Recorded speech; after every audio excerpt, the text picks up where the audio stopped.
as we said earlier when we started the show, we're going to be talking with Joni Fierstein, Bev Tyler, and Char Lintz about how to be prepared in Boquete for life and death. Welcome to the show, ladies. Not a problem. Dying in Boquete, dying in Panama. You know, this, as we know, we've talked about this, Joni, extensively. And you've been to my house with a group of my friends that gave a presentation, which was absolutely wonderful. It was very informative, and there were so many things that I had taken for granted because, well, you figure you die one way in one place, it's going to be pretty much the same. But you have educated all of us in my group. There was, I think, 12 of us about the differences. So first, before we start, I want to give you a brief rundown on what each of these wonderful people here do. Bev's area, you are the one. You are the contact point, correct? Right? You're the contact point. Yes. And you know all about all of this. So when people call you for things, everything from, hey, I need some information, to I need some maybe little medical goods, you do that too? Yes, absolutely. Health and Hospice has been on the show several times, and what you guys do is just phenomenal here. It's fantastic. Joni's area is the what and whys, and we're gonna actually let you explain this. I'm just giving you a brief rundown. And Char's area is a practical guide for the final journey. So let's start with Joni. Okay. Joni, why would somebody need this guide? And by the way, this guide, this booklet, is a professionally produced, bound booklet. You can get them at mailboxes, etc. They're only $10. And this is a very, very comprehensive guide on the what's, whys, hows. Forms are in here, instructions on how to fill them out. And I read through this twice, and this is fantastic. But tell us, Joni, why? Why would we need this? Well, we're not only talking about death today. Right. Death is a hard thing to talk about, especially when it's our own. Yeah. But it's like we put it in a box and lock it up, and we put it in the back of our closet, but now it's time to bring it out because we're living in a foreign country. Sure. And the medical system here does not operate the same way as our passport country. So you have to know the laws, the regulations of the country. Most of us don't have family here. That's right. Most of us are adults. We have partners or whatever, or singles. There's a lot of singles here. And a lot of us are retirement age or older. Exactly. And so we don't have family here, so we depend on each other. Yes, absolutely. The community becomes our family, and as you know, Al, and all of us know, we really stick together here. Oh, absolutely. We cover each other, and you know from your last hospital stay. Yes, the community really, this is a very generous community, I will tell you that. Exactly. And when you live overseas, there's a lot of cultural stresses anyways. And you cannot eliminate all of them, but you can here. There are some things you can do, and that's why this being prepared is so important for you. It is geared to expats, but it's not exclusively for expats, because we have all the contact information for ambulances, the clinics, the doctors, the hospitals in David. We even have funeral homes in there that are recommended. That's important stuff. It's actually important because if you don't have a plan, you become action paralyzed when a crisis happens. Now, this is for residents, but as well as people that are snowbirds that come here for a few months. Sure. And even visitors, because you see, death follows you wherever you go. It does. Has no boundaries. It does not. You can be visiting here for 2 weeks and have a car accident or a medical crisis. We all know have heard stories about people. One gentleman was here for 2 weeks, died in a car accident. Yes. A friend of mine just dropped dead. Yes. Out of nowhere, just had an aneurysm and had none of this. And the family, which nobody knew what to do. Well, that's why being prepared, and this guide is so important, because it gives you an action plan and it gives you peace of mind. Your family will have peace of mind if they know what you want, if everything is drawn up legally. Excuse me. In this guide, we also talk about the durable power of attorney, living wills, and Char is going to talk more about that. But people think they have all their legal documents from the U.S., but they're not. Al, they're not valid here because they need to be in the language of the country. Sure. Your buddies and the people that will make decisions for you if you are unable to make a decision, that has to be notarized. So to be clear, if you come down here with a will or a living will or a medical directive or powers of attorney that you have taken the time to to prepare for yourself Correct. while living in the States, that's pretty much out the window. Correct, but it gives you a good starting point. Okay. You find yourself a good attorney that can draw up the legal papers, have them notarized, and this type of thing. So you want to put your affairs in order by making up these documents, these Right. legal documents. You want to give you want to leave a legacy to Right, your sure, family sure, of yeah. peace. I wanted to say that sometimes you just don't know what to do, but you have to leave your family a peace of mind. And so you deal with these issues now. This is all that head stuff, so that if something happens, your family knows. You don't want to leave your family a mess. You want to be able to leave them directives. You need your neighbors to know things about you and one to of the check things on that you. you had instructed us to do, and all of this is in this booklet, by the way. And by the way, mailboxes, etc., $10. You really need to go and get one of these. They're almost out too. So don't waste your time. Hurry up. Is to keep a booklet with all of this stuff in a place in your home where your buddies, and we'll talk about buddies here in a minute, know where it is, so nobody's got to go rifle through your house and look in closets and drawers and under the bed to try to find all your documents. Right? Well, I wanted to. That was the next point. Sure. That this booklet guide will help you create what we call the important notebook, the important information notebook. Everything is in there. And we actually tell you what needs to be in there. For instance, copies of your passport page, your driver's license from the States or from wherever you are, and here, identification, things like that. Your statement of desires, which is also known as your living will. Everything needs to be in that book so that when someone comes into your house, they know where to go, where to find things, and everything is there in that one notebook. In one place. And like I said, this gives peace of mind to your family, whether your family's abroad or where. I'm sure they're concerned about you living in a foreign country. So, thank you. The first question I ask is, who are you hiding from? Yeah. But anyway, so you make a plan, and then you go ahead, and this is where the living in Boquete comes in. After you got a plan for dying and what to do in a critical situation, or even a simple like diabetes or something, you need a doctor here. Yeah. Many people tell me, I don't go to the doctor, I don't need a doctor, but you really do. Do I have a minute to tell you about why you need a doctor? Well, sure. A doctor, number one, has to sign your physician's certificate of death, but a doctor also knows your medications, they know your medical history. Mm-hmm. If you need help, they're going to be a friendly face. If you're in the hospital, you want someone you know coming there, maybe answering questions for you. It's important to have a relationship with a doctor. If nothing else, establish a relationship with one of our doctors. We have good doctors here in Boquete. Their names are listed in the guide, and that's an important thing. For your one of your buddies to make a phone call, if they check up on you, they need to have someone that they can contact that knows pretty much everything about you. Exactly. So just get that established. If you never go again, fine. But again, we're always you talking should about be going to the doctor, get checkups, and Yes. But you know what now? A lot of people have told me, we don't go to the doctor. I don't know any doctors here. Then you end up in the hospital with a broken leg or some unforeseen circumstance. I know my husband and I lived in the Philippines as missionaries for 16 years. He got smashed in the face with a baseball, and he had to have surgery on his nose. And did you teach him how to duck after that? I tell you, no, he doesn't pick up a baseball glove anymore, unless I don't know about it.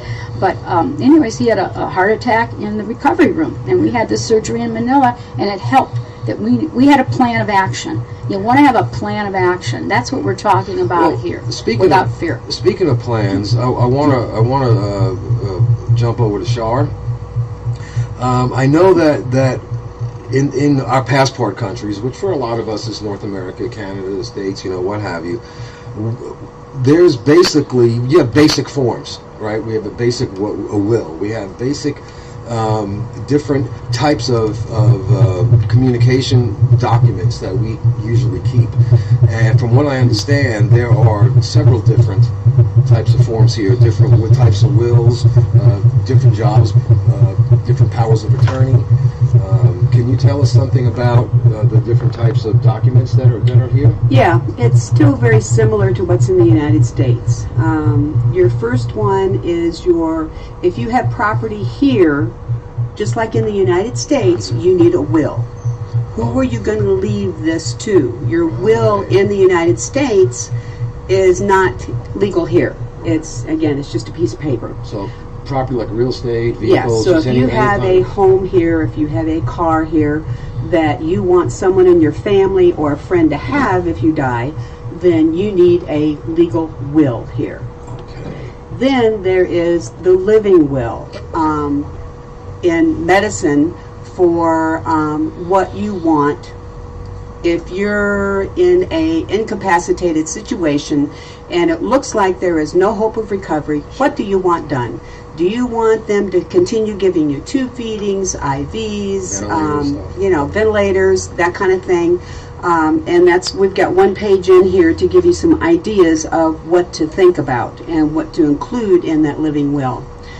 When I went to my attorney, she says, oh, I've already got one. Let me give you what I have and see if you like this or see if you want to add or change anything.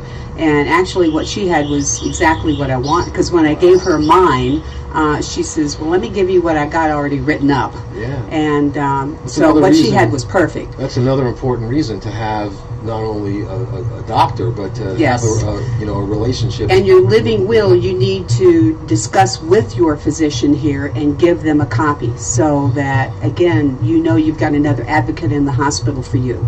So if you don't want to be ventilated or put on a ventilator or breathing machine, if you don't want chemotherapy, if you don't want surgery, then this doctor, or if you do want this, Sure. your doctor knows. So he or she will advocate for you. Is that similar to the DNR, the Do Not Resuscitate Estates? Yes, that is a Something part like of that? your living will. Okay, Yes, all right. that is a part of your living will. Then you've got the third form is your durable power of attorney for health care. Oh, okay. Who is going, if you're incapacitated, if you're on a breathing machine in the hospital, who's going to make these decisions? Who is going to discuss with the doctor, what you wanted, what you don't want? So a legal form here is your durable power of attorney for health care. And all of these need to be done by an attorney here. And it's actually the living will that has to be notarized here. Also. Okay, so the durable power of attorney gives authorization to your lawyer, to your attorney, to talk about your condition and to make changes. Not your attorney so much, but a friend of yours or a family member. Okay, all right. Yeah. It has Someone to be, but that it you has trust. to be drawn up by an attorney. Yes, it has to be drawn up by an attorney, but it's someone you trust and you know well and you have discussed all this with. Because this is the other thing, you can't just make up a durable power of attorney and appoint your son or your daughter, say, as your durable power of attorney without discussing what you want. Because they may go, well, no, I want to do everything for you. I always Sure. want everything done. And if that's not your wishes, you really need to talk to them about it, and you really need to make what you want clear, and your desires. That you understand. You want me here forever, Yeah. but I can't be here forever. Yeah. That's and what we call the buddy. Right, A I buddy, was which just is your gonna health ask you about that. advocate. And we can talk about how you choose a buddy here, because sometimes your family can't get over here in time. And so you have a Especially local. now. With Yes. Oh, yeah. absolutely. Yeah. There's your prime example. yeah. But, okay, now answer me this, and then I want to talk about getting help. When you need it. So to make it clear, even if you are a spouse, without that form, you can't walk into the hospital and start saying, okay, this is what I want from my husband, or this is what I want from my wife, without that durable power of attorney.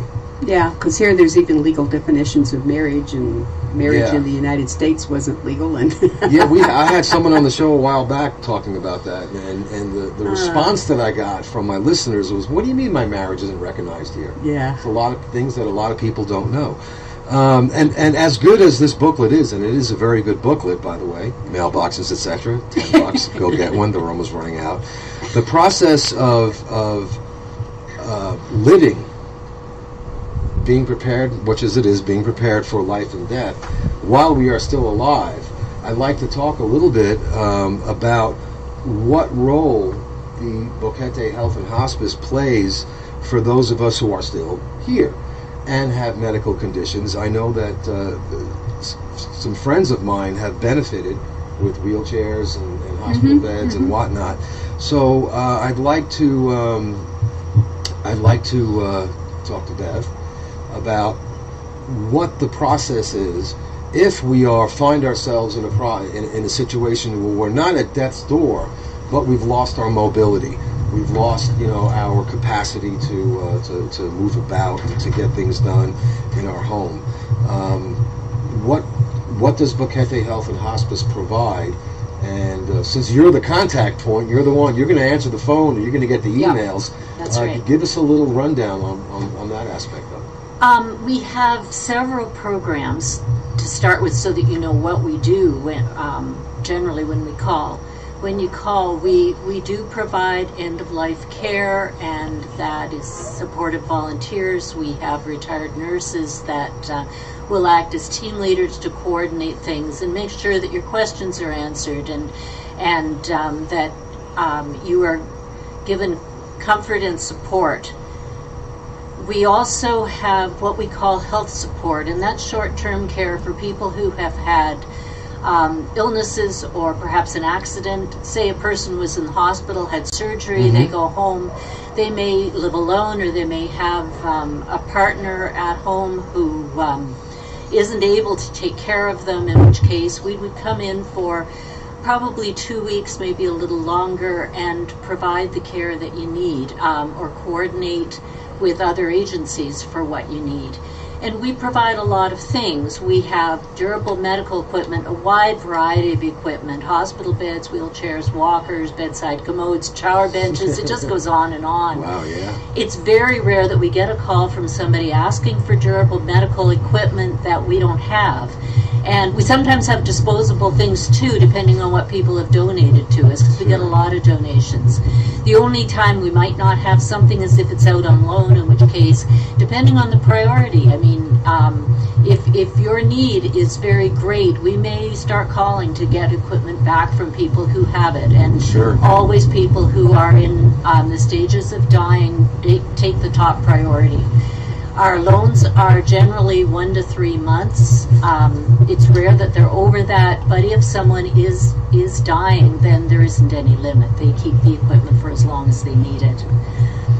Well, that's actually it's a very comforting thing to know that's here, because when I got here, obviously, my family was concerned because my health isn't very good, and there was always the well, what about questions. My son would say, well, what about if you fall, because I'm a fall risk, and you don't have the things that if you have a catastrophic problem where you need a hospital bed, or you need now a seat for your shower, or you need what are you going to do? And obviously when I first got here, I had no idea that Boquete Health and Hospice even existed.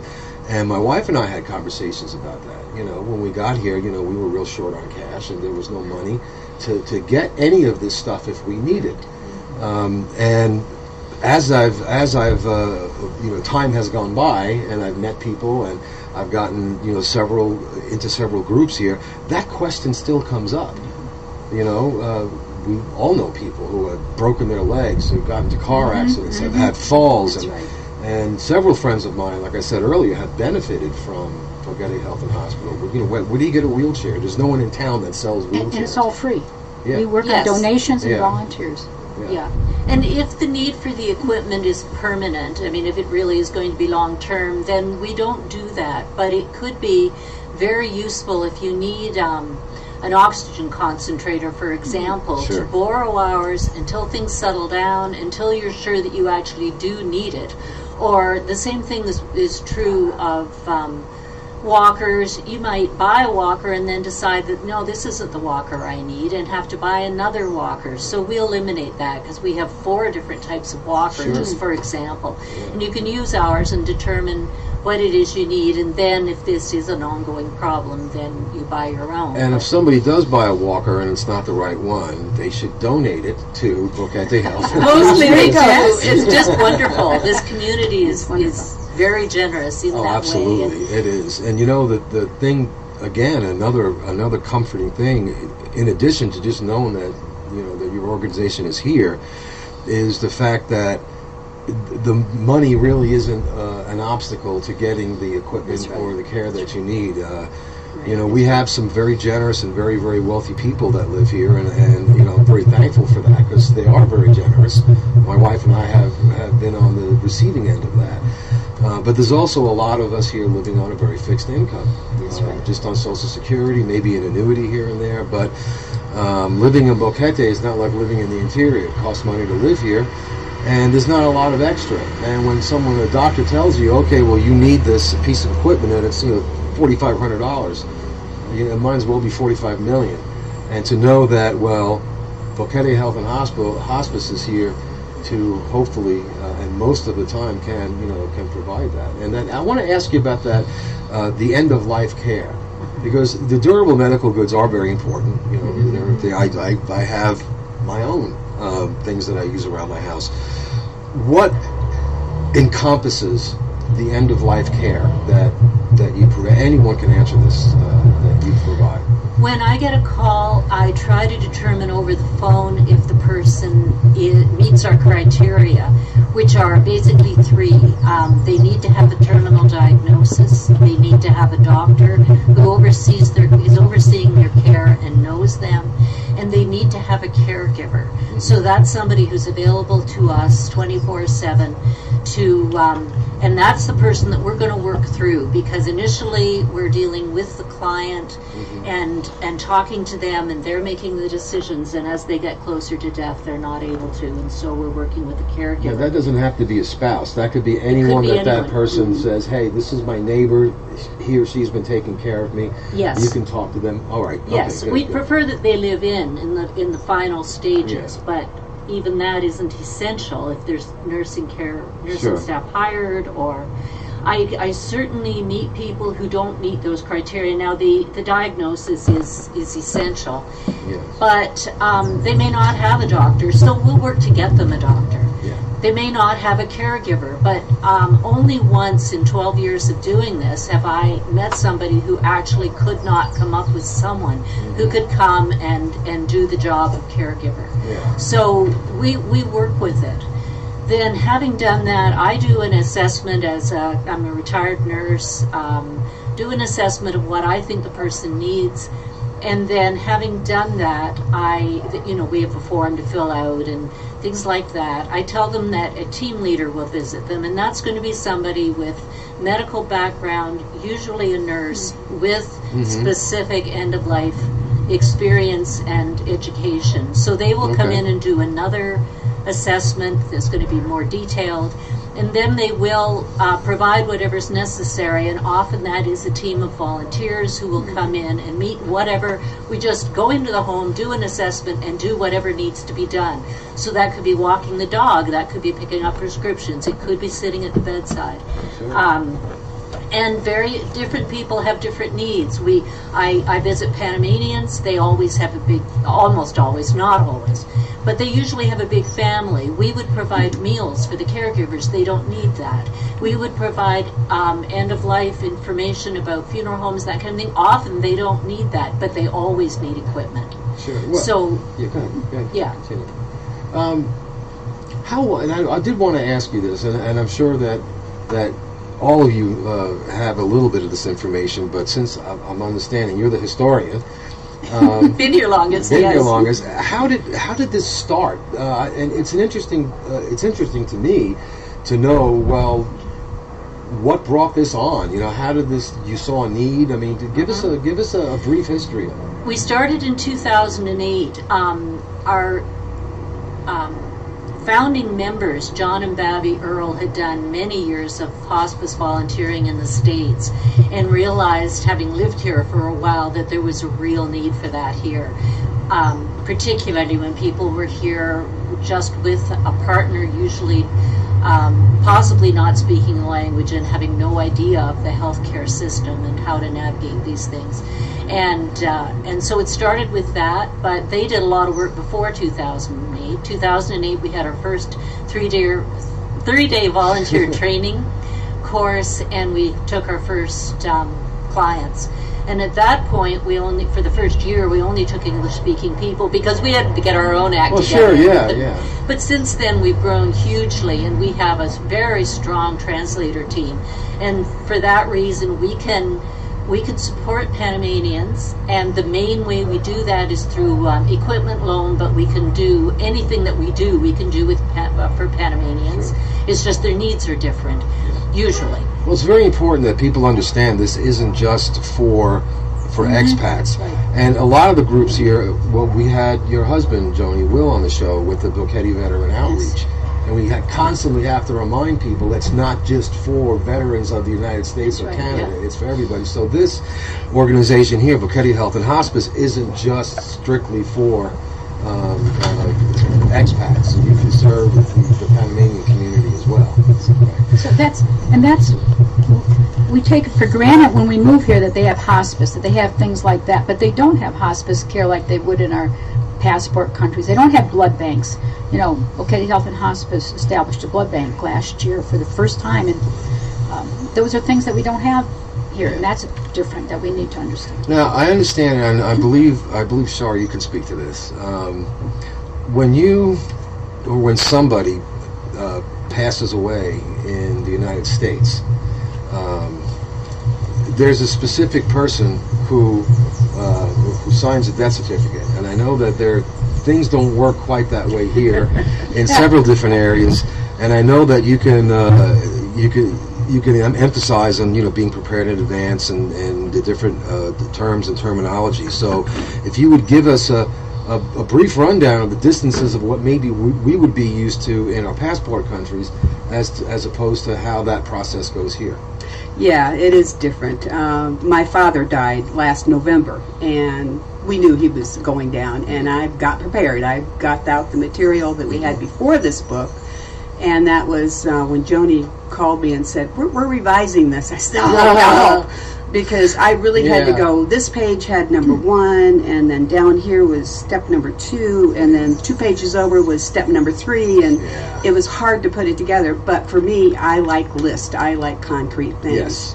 So, yes, when someone dies here, that's number 1. That's why it's important to have your physician, because that's who you call first. They have to come out and do a physician certificate of death. Before the police. Yeah. If it's an expected death, you don't need to call the police. Right, okay. If it's an unexpected death, someone fell off a ladder and died, or you found someone in bed dead, then and you weren't, and it happens. Then yes, you need to call the police. But if it's an expected death, you call your physician first.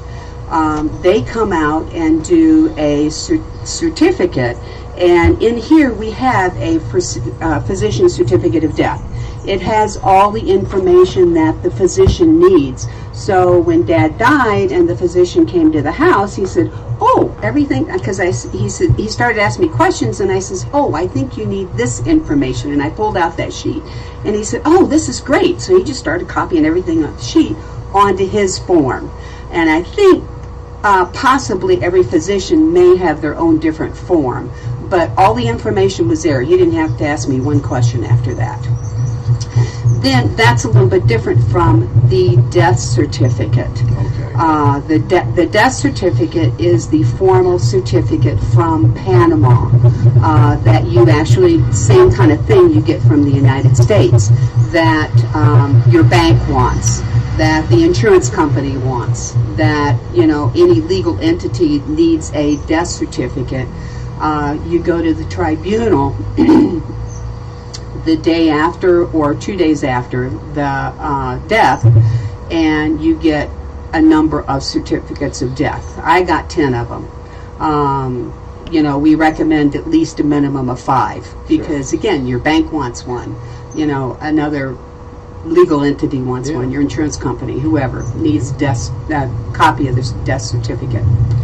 So you call the physician, they come up, pronounce the patient. That's where you need some cash on hand, because unfortunately here in Panama, physicians charge anywhere from $250 to $500 for that service. Sure. Okay. Well, yeah, and I remember from Joni, from your presentation, that the probably a good amount or a recommended amount of money to have on hand is $2,000, right? We kind of revised that. So Yeah, we used to say that because you need at least $1,000 to $2,000 for the funeral home. But if you prepare ahead of time, and most of these funeral homes have prepaid plans, you can go to the funeral home and say, well, what will it cost for this, this, and this, or I want this, this, and this, Sure. and you can pay them ahead of time. Oh, okay. So you don't need that amount of cash in hand. So what you need on hand is maybe up to $500 Okay. because you need, and again, you can talk to your physician. But again, on the day Dad died, I had 5 phone numbers and I couldn't get a hold of my physician gosh. or his physician or my physician.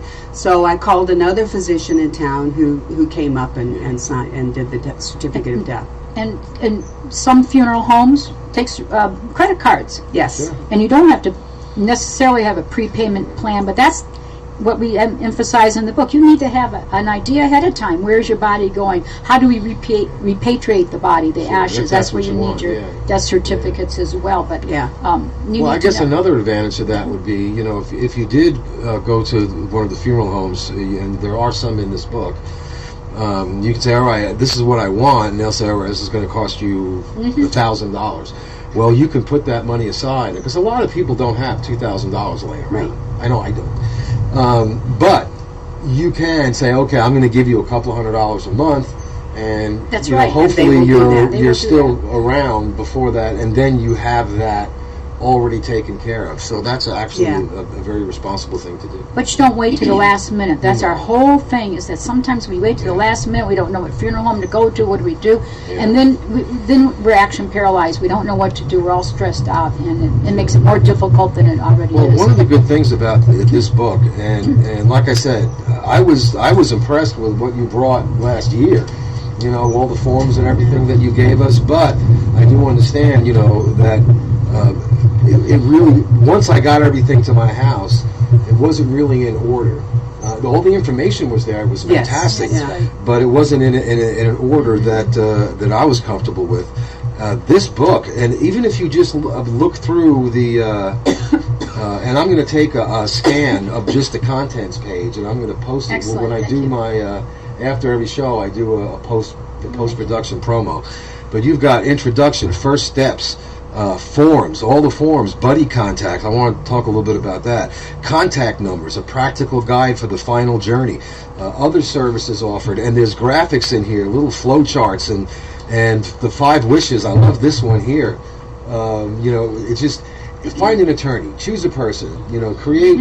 Everything is laid out to where even if you're not a terribly organized person, because not everyone's terribly organized. You know, you ask my wife about that.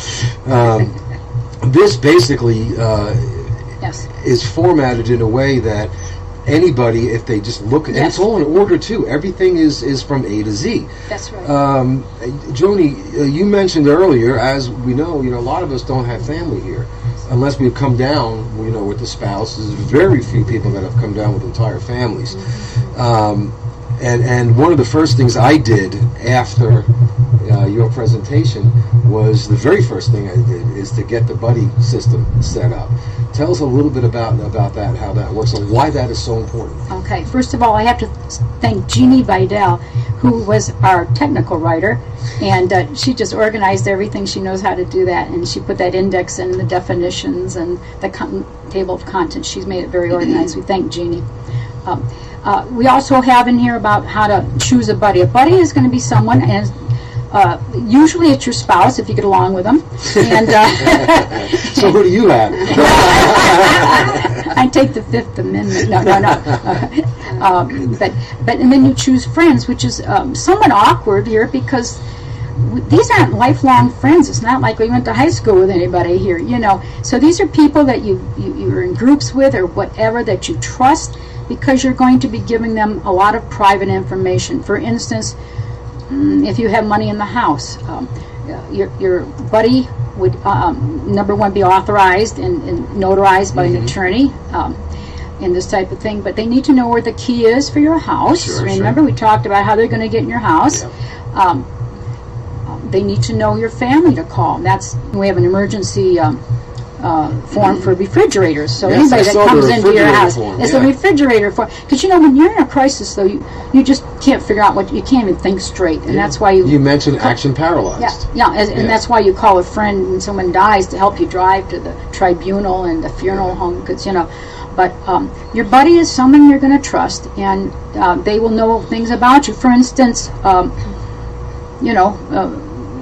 you know us, Al, but if someone drops over, you don't know the family to call. Sure, you yeah. call the daughter. Well, they haven't talked to the father for 6 10 years, years, yeah. And stuff like that. So they need to know a lot of things about you. They also need to have a copy of your durable power of attorney. You're going to give them that private information. You're going to give them your 5 wishes or your living will of how you want to be treated, and you expect them to honor. Not everyone wants to be kept on life support, but as you know, it's the mandate of doctors to keep you alive, and Sure. if you think differently, you need to specify. And what's wonderful is with your buddy and with your family, you discuss things so they exactly know what you want and what you don't want. And so there's no question when that time comes. They also need other personal information like bank accounts and whatnot. Well, someone has to know your passwords. Yeah. Now, that may not be your buddy here, maybe it's your family, but your buddy needs to know how to call your family and, things like that. There are things that we don't even think about, and that's all listed in the book as And well, it's just- to help you choose that buddy. And it's everyone should have at least one, but if you want 2 people to have it, If they're out of town, we have a couple, and if they're both out of town, then I have a third one besides my husband, and this type of thing. We also call that buddy. We call it buddy, but it's your health advocate. Okay. Your I think we had another name for it too. Your Well, no, that's a something good else. point with it's a that health advocate. with that third person, because heaven forbid you're in the car with your spouse and they're your buddy, and there's a car accident and both of you die. Exactly. And, that's people don't think about that. Well, we don't think about a lot of things, and that's why if you're going to live in a foreign country, you made that choice. Sure. To live here, visit here, or whatever reason you're here. You made that choice to be away from your passport country, and it's a personal responsibility that you have to make sure everything is in order, because you're not in a familiar place anymore. Now, we want to, and you made this very clear, and thank you for that. When we were talking earlier before the show, that Boquete Health and Hospice is not involved in any of the response teams or any of that to do with our pandemic, because people are going to ask me, That's right. what do they do? What are they doing? With COVID-19 and all that. And being is that you have the words health and hospice in your name, please be very clear with our listeners how or how not you're involved with this. Basically, we're not. That's the bottom line. We do still loan equipment. Any activities that involve going into people's houses, we've had to stop. But I really would encourage people to call if you have a question about what we do and whether we're still doing it during COVID-19 and the lockdown, because we can provide information over the phone, and we can certainly let you know what we are doing and what we're not. And that phone number is 6781-9250. I also would like to encourage people to look at our website, boquetehealth.org, because everything about what we do is very clearly outlined on the website, including that phone number, which is 6781-9250. And I will be providing in my post broadcast promotion all those phone numbers, and maybe I'll put a copy of That's wonderful. the content. This is really, I've got to tell you, and as I've said, I can't say enough how important it is to be prepared, even for things that might not be life-threatening. It's always Exactly. good to be prepared, but sometimes you just can't be prepared enough. I know that with the case of my family, when I went to see my doctor, and the doctor says, "Oh, you have cancer." Well, that's the last thing you want to hear. And then when they say you need it operated on immediately, well, you may have some things ready, but you might not have some things ready. And in addition to and I've had friends here who've had similar things, and you know, it's really a comfort to know that there's someone you can call. You know, not just for the durable medical, you know, equipment, but sometimes you have questions. Yes. And you don't know. I mean, you have your buddies and you have your friends, and you go, well, what do I do? Well, I don't know. I've never had cancer before. I've never broken a bone before. You are the point of contact, and people need that phone number. And I may not know the answer, but hopefully I can point people in the right direction to someone who does know.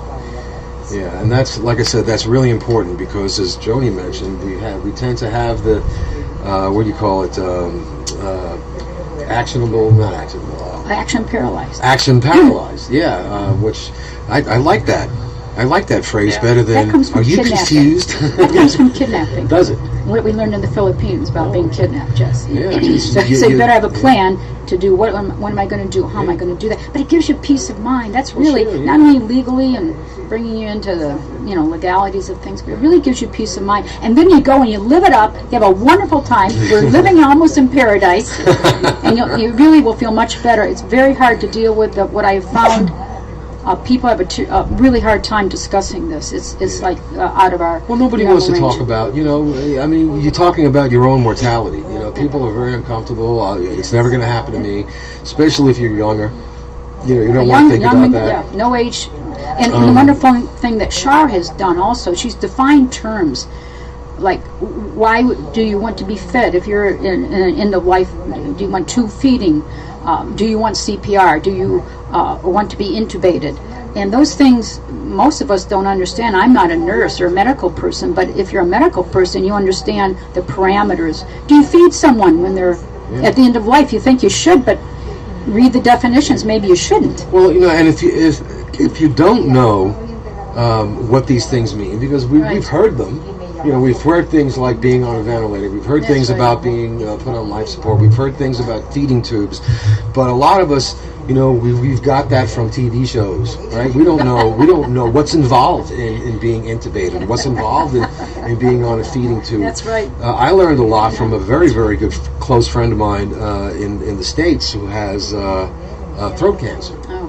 And he's had his whole larynx removed and everything, and he's got feeding tubes and bags and all kinds of things. And when I went last Christmas to see him, through his little texting voice thing, explained to me what's involved in all of this. And I like to think I have a clue about a lot of things in this world, but I had no idea what was involved and what's the process of all this. So again, if you don't know, you should know, and there's a lot of good information in here, and you can always call Beth and ask, and if she doesn't know the answer, you'll feel pretty confident you'll find someone to answer that question. And that's our personal responsibility here. It's our choice. You have to make a choice what you're going to do. All right, well, we got about 5 minutes left, so I want to give each of you a couple of minutes to recap on what you do for this program for Boquete Health and Hospice. We can start with let's start with Beth. Okay, I carry the hospice phone. I have it with me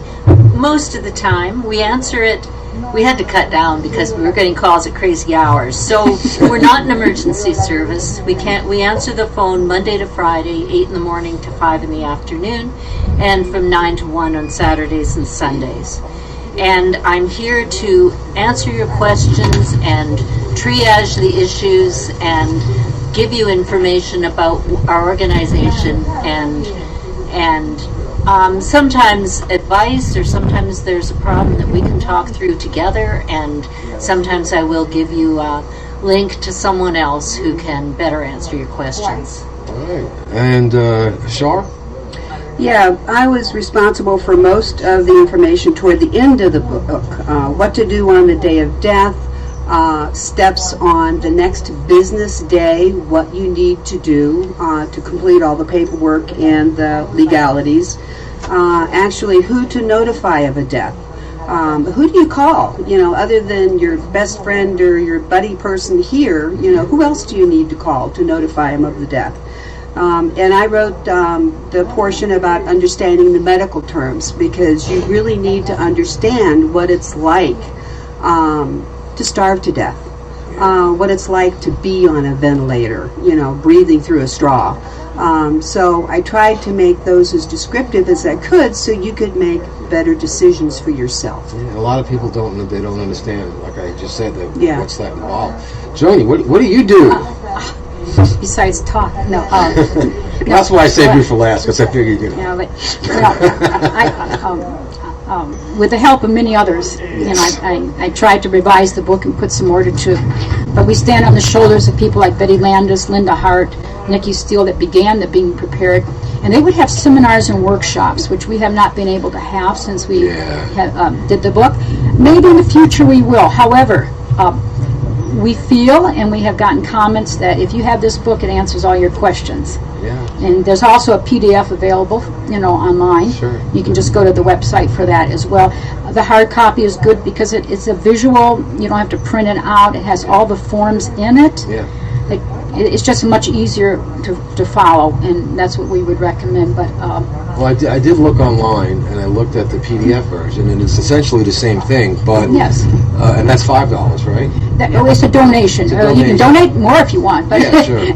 Well, the same thing with the book too, right? Exactly. Yeah, but I would strongly suggest that while supplies last, Yes. that you head down to mailboxes, That's etc., and get this, because I've been handed a lot of things over my 25-year history dealing with medical problems, and this is probably one of the easiest and most concise presentations that I've seen. Usually I'll go to 3 or 4 different doctors, hand you a pile of paper, and then you got to try to figure out what it is and then put it in some kind of order, and this is fantastic. Thank you, and thanks for all the people that helped us put it together and input it. Bev and Marjorie and I, we even took a tour of the funeral homes, Al. Wow. There's much more fun things to do in Boquete, Well, but you know yes. what? It was an adventure in Boquete. You don't see that on adventure in TripAdvisor, Panama. No, here. And everything was okay until we got to one of the places that was actually doing a cremation.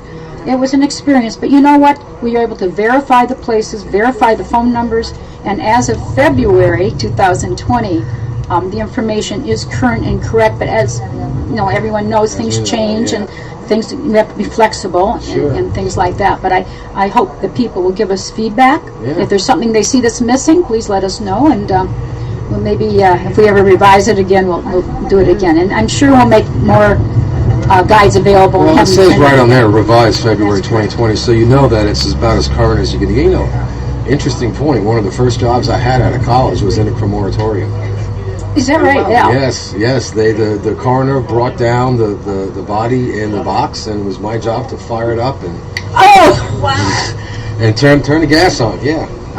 Thanks, Al, for that information. That's good. when Thanks, you're Al. trying to pay student loans back, a job that pays $30 an hour in the 70s was really hard to come by. I should have stayed out of the big boys and just gone to the mortician for a job. Yeah, okay. But anyway, I really want to thank you ladies for coming on. Thank you so much. Again, this book, Being Prepared in Boquete for Life and Death, is available for a donation minimum of $10. But if you got more, well, by all means, it goes to a very good cause. At mailboxes, etc. Thank you again, and hopefully you all will come back when you have some more information, or maybe when you're doing the seminars again, eh? Great. Thank you, Al. All right, you've been listening to Boquete Now Talk Radio on Radio Cherokee 103.3 FM, sponsored by Big Daddy's Grill, Boulder 54, the Tap Out Sports Zone. I want to thank you all. Pasen buen día, mi amigos, mi amigas, familia, and I will see you, or at least talk to you next week.